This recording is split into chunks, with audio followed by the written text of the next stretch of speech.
Online জগতে এসে যে পরিমাণ কষ্টটা করতে হচ্ছে, হয়তো মানে সরকারি বা বেসরকারি কোনো চাকরি করতাম তাহলে এতটা কষ্ট করা লাগতো না এখান থেকে ইনকাম করার জন্য এবং সংসারের জন্য কতটা কষ্ট হয়ে যাচ্ছে। হ্যালো এভরিওয়ান, আসসালামু আলাইকুম। চলে আসলাম শান্তা সুলতানা থেকে নতুন একটা ভিডিও নিয়ে। আলহামদুলিল্লাহ বেশ ভালো আছি। যে যেখান থেকে আমার চ্যানেলের ভিডিওটা দেখতেছেন অবশ্যই কিন্তু চ্যানেলটাকে সাবস্ক্রাইব করে থাকলে কিন্তু লাইক কমেন্ট শেয়ার করতে ভুলবেন না। যদি মনে করেন নতুন সাবস্ক্রাইব করে না তাহলে ভিডিওটা সম্পূর্ণ দেখুন, ভালো লাগলে একটা সাবস্ক্রাইব করে যাবেন অবশ্যই। তো সকালবেলা নাস্তা পানি করে কিন্তু এক কাপ চা না হলে কিন্তু একদম সারাদিনে মাথা ঠিক থাকে না, যেহেতু পিচ্ছি অনেক চঞ্চল, ওর পিছিয়ে চিল্লাইতে চিল্লাইতে মাথা অনেক গরম থাকে।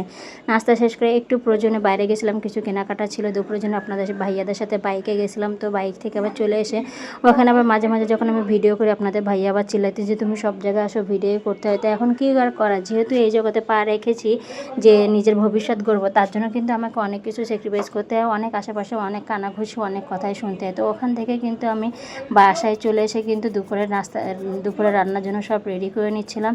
কানাঘুষি শুনতে খারাপ লাগে, একটা সময় মনে হয় যে দুনিয়া ছেড়ে একদিক চলে যায়, কিন্তু কিছু করার নেই। নিজের বাচ্চার ভবিষ্যতে বানাতে এবং ঘরে বসে কিছু একটা ইনকাম করতে নিজেকে একটু শক্ত করে ফেলে আমার অনেক কষ্ট হয়, প্রচুর কষ্ট হয় সারাদিন কাজকাম করে। তারপরে আমি কাজগুলো করি, কারণ আমি চাই যে আমার নিজের একটা ইনকাম থাকুক, যে ইনকামটা দিয়ে আমি নিজের ছোট ছোট স্বপ্ন, পরিবারের মানুষের ছোট ছোট স্বপ্ন পূরণ করতে পারি। আর আমার সন্তানের একটা যাতে ভবিষ্যৎ হয়, যদি ভবিষ্যতে সে বড় হয়ে যেন বলতে না পারে যে আমার জন্য তোমরা কি করে রেখে গেছো। তো যেহেতু ওর পাপাও ইনকাম করতেছে ইনশাল্লাহ মাশাল্লাহ বলে সংসার চালাতে, একটা মানুষের পক্ষে কিন্তু সব কিছু মিলায় সব কিছু গুছায় সামাল দিয়ে মাস শেষে কিন্তু পর্যাপ্ত পরিমাণ ওরকম কিছু থাকে না যেটা বাচ্চাদের ভবিষ্যতের জন্য গোছানো হয়। তাই ভাবলাম যেহেতু অনলাইন জগতে এরকম একটা সুযোগ দিয়েছে, তাহলে কেন আমি সুযোগটা কাজে লাগাবো না। সেই হিসেবে কিন্তু আমার এই অনলাইন জগতে কাজ করা। আর বিগত প্রায় 2.5 বছর হয়ে গেছে আমি অনলাইন জগতে কাজ করতেছি। ইউটিউব চ্যানেলে একটা অনেক কষ্টের একটা ইউটিউব চ্যানেল নষ্ট হয়ে গেছে, এটার জন্য কিন্তু মনটা অনেক ভেঙে গেছে। তারপরেও কিন্তু ধৈর্য হারায় না। ইদানিং কিন্তু একটু বাসায় মেহমান থাকার কারণে লং ভিডিওটা দিতে পারতেছিলাম না। আমি কিন্তু সমস্ত মেহমানদারি বাচ্চা সামাল দিয়ে, স্বামী শ্বশুর বাড়ির সব সামাল দিয়ে কিন্তু আমি ভিডিওগুলো বানাই। ভিডিওগুলো বানিয়ে আমি এই পর্যন্ত এসেছি। আমার অনেক কটু কথা শুনতে হয় যে সারাদিন মোবাইল নিয়ে পড়ে থাকি, এটা থেকে সেটা থেকে, কিন্তু আমি সেগুলো কথা প্রথম কান দেওয়ার কারণে হয়তো আমার চ্যানেলটা একটা নষ্ট হয়ে গেছে, আমার পেজটাকে দাঁড় করাতে এত কষ্ট হয়ে গেছে, মানে বলতে গেলে নিজের কলিজা ফেটে কান্না আসে যে আমার এই কষ্টের কথা আমি কাউকে বোঝাতে পারবো না। আজকাল ইদানিং এমন একটা হয় যে মাথায় অসহ্য যন্ত্রণা, প্রতিটা রাত্রে নিয়ে ঘুমাতে হয়।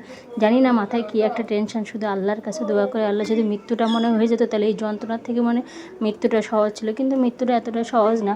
মৃত্যু প্রতিটা মানুষের অনিবার্য, মৃত্যু তো হবেই, কিন্তু এর জন্য আমল কি আমরা করে রেখেছি? যখনই মনে করি যে আমল তো আমার নাই, আমি কি দিব, তখনই মনে হয় না আল্লাহ আমাকে একটু টাইম দেয় আমি আমল করি। আমি কিন্তু রান্নাবান্না, নাস্তা পানি, আমার জয়েন্ট ফ্যামিলি সব কিছু সামাল দিয়ে কিন্তু আমি নামাজ কালাম পড়ে কিন্তু আমি ভিডিওটা করি। রাতের পর রাত জেগে জেগে ভিডিওগুলো এডিট করি, ভিডিওগুলো সব কিছু করে আমি কিন্তু সারাদিন পরে যখন কাজের ফাঁকে, আমি কিন্তু কাজ বন্ধ রেখে ভিডিও আপলোড করি না, আমি কাজের ফাঁকেই ভিডিওগুলো আপলোড করি। মানে রান্না করতেছি, ইউটিউবে একটা ভিডিও আপলোড করে দিলাম, রান্না করতেছি, তরকারি নাড়তেছি, মানে পেজে একটা ভিডিও আপলোড করে দিলাম, এর মাঝখানে ভয়েস দিলাম। মানে ভয়েসটা বেশিরভাগ রাত্রে দিলে আমার সুবিধা হয়, দিনের বেলা চাইচুই করে, যেমন আজকে ভয়েসটা কিন্তু দিনের বেলা দিচ্ছি। বিশেষ করে বেশ 8-9 দিন হয়ে গেছে আমি কিন্তু মানে চ্যানেলে কোনো ভিডিও দিতে পারতেছি না, আর আমার সাবস্ক্রাইবাররা কিন্তু আশায় বসে আছে। তো আজকে আমার রান্নাটা দেখতেছেন অসম্ভব লোভনীয় কিন্তু একটা রান্না। এই রান্নাটা ছিল কিন্তু গরুর মাথার মাংস, কল্লার মাংস যেটা আপনারা বলেন, ওটারই কিন্তু রান্না হচ্ছে, একদম কষা কষা ভোনা ভোনা। আমার আশেপাশে কিন্তু আজকে অনেক আওয়াজ পাবেন, একটু অ্যাডজাস্ট করে নেবেন যেহেতু বাসায় মেহমান আছে। তো এখানে কিন্তু দেখতেই পাচ্ছেন কলার মাংসটা কিন্তু আমি একদম মাখা মাখা ভোনা ভোনা ঝাল ঝাল রান্না করতেছি। ঝাল ঝাল মাখা মাখা ভাত দিয়ে খেতে যেমন মজা, রুটি দিয়েও খেতে কিন্তু অসম্ভব মজা লাগে। তো আপনারা যে যেখান থেকে আমার ভিডিওটা দেখতেছেন সবাইকে বলবো এই চ্যানেলটাকে আমি অল্প দিনে কিন্তু অনেকটা দাঁড় করিয়ে নিয়েছি এবং দাঁড় করানোর পরে কিন্তু আপনাদের ভালোবাসাও পাচ্ছি।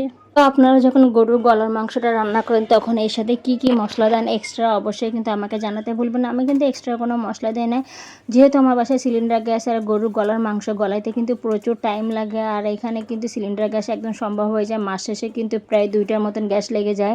তো যার কারণে একটু গ্যাসটা সেভ করে ইদানিং কিন্তু গরুর কোনো কিছু রান্না করলে কিন্তু আমি আগে প্রায় 60-70% কিন্তু আমি কুকারেই সিদ্ধ করে নেই, তারপর কিন্তু।